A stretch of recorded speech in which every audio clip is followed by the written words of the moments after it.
नमस्ते जी।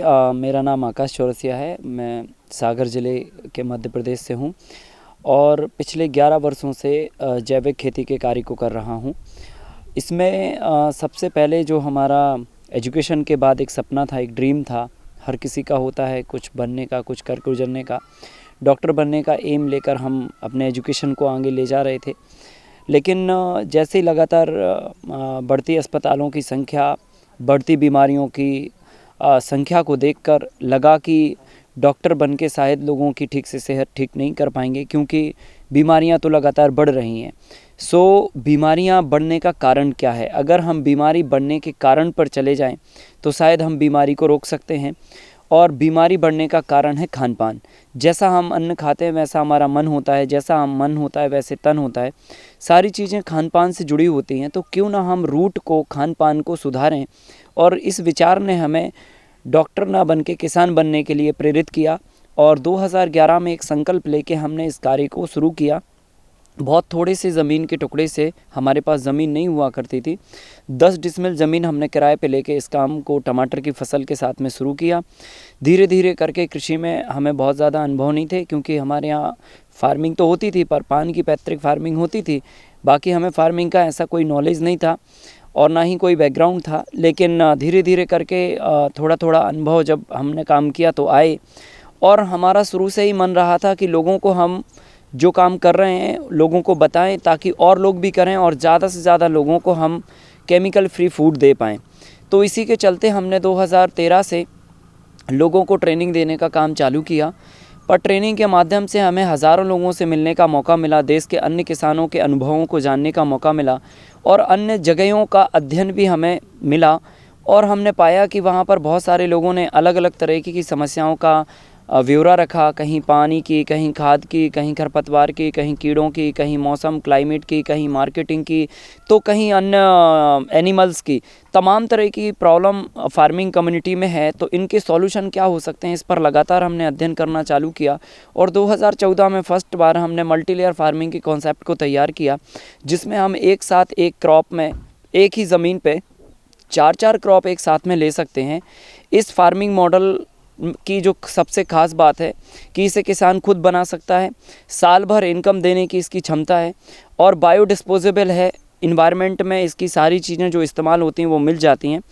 एक तरह से पूरा इन्वायरमेंटल बेस्ड बायोडिस्पोजेबल टेक्नोलॉजी है, इकोनॉमिकल वायबल है और सस्टेनेबल भी है। और बहुत छोटे किसानों के लिए ये बहुत अच्छा एक औषधि का काम करता है, जिनके पास बहुत थोड़ी ज़मीन बची है और अपने परिवार की आजीविका उनको अपनी पूरी थोड़ी ज़मीन पर चलानी है।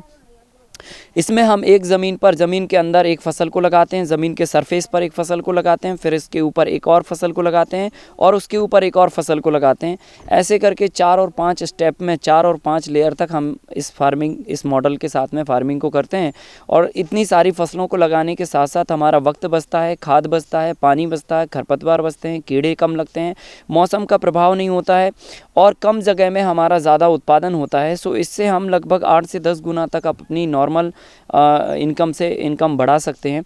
इस फार्मूले के इन्वेंशन के साथ साथ हमने फार्मिंग के कई ढेर सारे ऐसे मुद्दे जिन पर हमारे फार्मर कहीं ना कहीं परेशान होते हैं या उनके समाधान नहीं मिलते हैं या हैं तो बहुत महंगे रूप में बाज़ार में उपलब्ध हैं, उनके समाधानों पर हमने लगातार काम करना चालू किया, जिसमें हमने सबसे पहले सभी तरह के रासायनिक खादों के विकल्प में जैविक खादों का निर्माण करना चालू किया। और इसमें हम replacement of DAP, replacement of urea, replacement of micronutrient, तमाम तरह की जो फर्टिलाइज़र आज हमारे केमिकल तरीके से मिट्टी में यूज़ होते हैं, जिससे इन्वायरमेंट, मिट्टी, पानी और किसान की लागत, ये दोनों चीज़ें बढ़ती हैं और इधर पे सेहत भी बिगड़ती है। उनके विकल्प में सभी तरह के जैविक खादों का निर्माण किया। फिर इसके बाद पानी की रिचार्जिंग व्यवस्था हम कैसे कर सकते हैं, क्योंकि पानी हमारी धरती पर बराबर मात्रा में गिरता है, लेकिन वो मैनेजमेंट ना होने के कारण हमारे खेतों से बह के निकल जाता है और पानी जो है ना, बेशकीमती हमारे खेतों की मिट्टी को भी बहा के ले जाता है।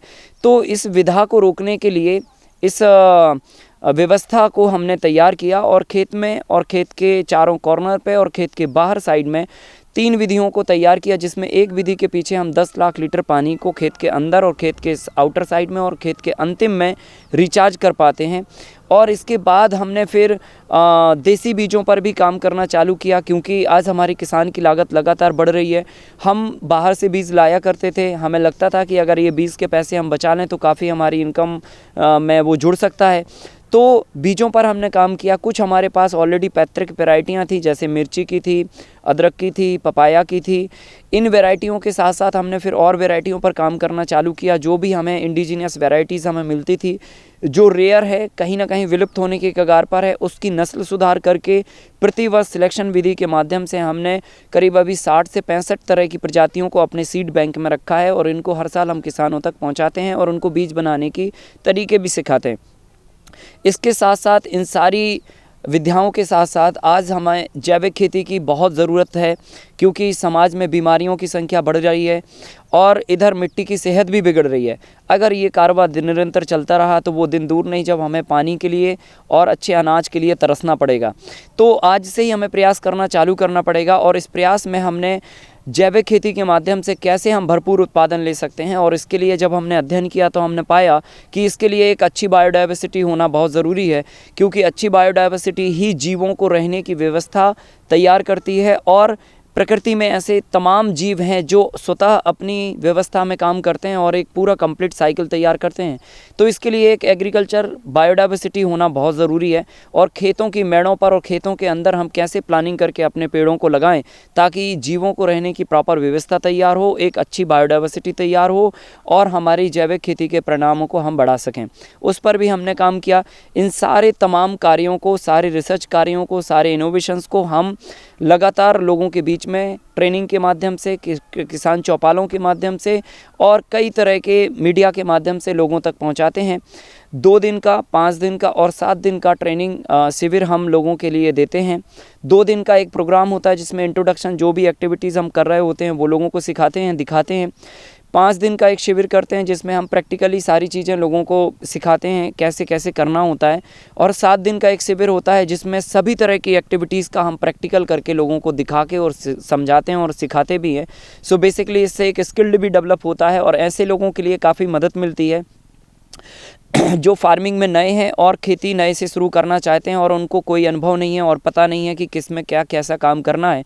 तो एक पूरा स्किल डेवलपमेंट का ये हमारा प्रोग्राम है 7 दिन का। और इस प्रोग्राम में न केवल हम एग्रीकल्चर के किसी एक विशेष टॉपिक को लेकर काम करते हैं, उसमें देसी बीजों के बारे में बताते हैं, गायों के प्रबंधन के बारे में बताते हैं, गौपालन के बारे में बताते हैं, देसी गायों का महत्व बताते हैं, उनकी डाइट बताते हैं और उनसे हम कैसे एक अच्छा सुपर मेडिसिनल मिल्क लेते हैं, वो सब सारी चीज़ें सिखाते हैं। इसके बाद हम लोगों को कैसे बायोडाइवर्सिटी खेत में तैयार करना वो भी सिखाते हैं, कैसे मल्टीलेयर फार्मिंग करना वो भी सिखाते हैं।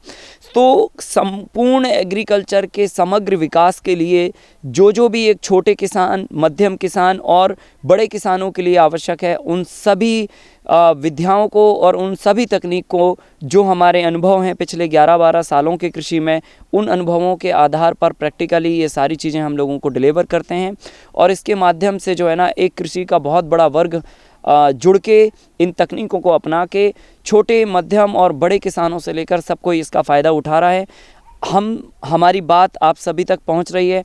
आप जितने लोग भी इस विद्या से जुड़ना चाहते हैं और इन सब का फ़ायदा उठाना चाहते हैं तो कृपया आप इन सारी चीज़ों से जुड़िए, इन्वायरमेंट से जुड़िए, नेचर से जुड़िए, मिट्टी से जुड़िए और खेती की तरफ आइए, क्योंकि खेती ही पूरे विश्व को बचा सकती है और खेती ही एक ऐसा विषय है जो पूरे दुनिया को रॉ मटेरियल उपलब्ध करवाता है।